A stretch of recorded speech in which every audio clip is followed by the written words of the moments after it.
Matul il-lejl kellna 8 każijiet oħra li ġew ikkonfermati u bekk issa għandna 38 każ. Jittilgħu għal 38 il-każi ta' persuni f'pajjiżna pożittivi għal COVID-19 fost dawn it-tifel ta' 3 snin li kien f'kuntatt ma' wieħed mill-persuni li ttestjaw pożittivi għal dan il-virus fil-jiem li għaddew. It-tifel li huwa Malti ma kienx qed imur skola u jinsab fi stat tajjeb ta' saħħa.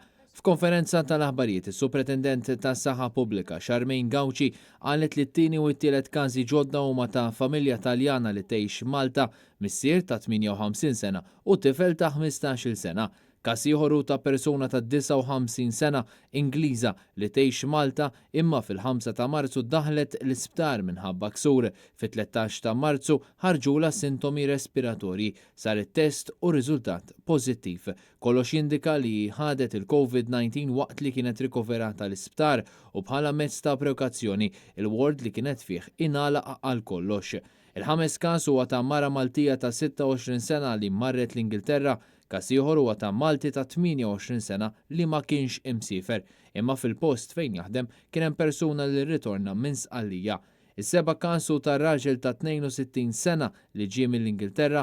Fil-15 ta' Marzu beda jħoss is-sintomi ma' ritorn tiegħu mir-Renju Unit huwa għad fi kwarantina.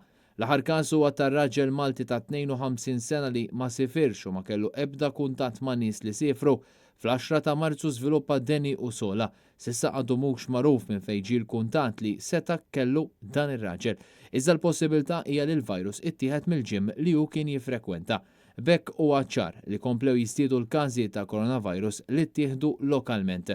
Waqt il-konferenza tal-aħbarijiet saret ukoll parentesi għal fatt li aktar ħaddiema fis-settur tas-saħħa kellhom jibqgħu il-bogħod mix-xogħol fi kwarantina wara li kollegi tagħhom ittestjaw pożittiv għal COVID-19. Aħna jiddispiċina ħafna meta jkollna healthcare workers li ħajkonna bżonn jew niżolawhom jew inkella jkollna npoġġuhom f'kwarantina x'huma l-iktar nies li vera għandna bżonnhom bħalissa. Il-professur Gauci ddikjarat li fil-waqt li ħafna ħwienet qed jalqu, is-supermarkets ser ikunu qed jibqgħu miftuħin. Tajb ngħidu li supermarkets mhuwiex post li ħajnala għaliex aħna kulħadd irid iġib l-ikel tajjeb u dan huwa messaġġ li qegħdin waslu lill-pubbliku biex ma jmorrux u jieħħordjaw għaliex din mhix xi ħaġa li għandna nagħmlu, kulħadd ikollu l-ikel li huwa biżżejjed għaliex ma nistgħux noħolqu defiċjenza ta' ikel fil-pajjiż li hija artifiċjali. Mit-38 każ ta' COVID-19 li għandna f'pajjiżna, 2 minnhom fiequ u rritornaw lura d-dar fejn xorta qed jinżammu taħt kwarantina.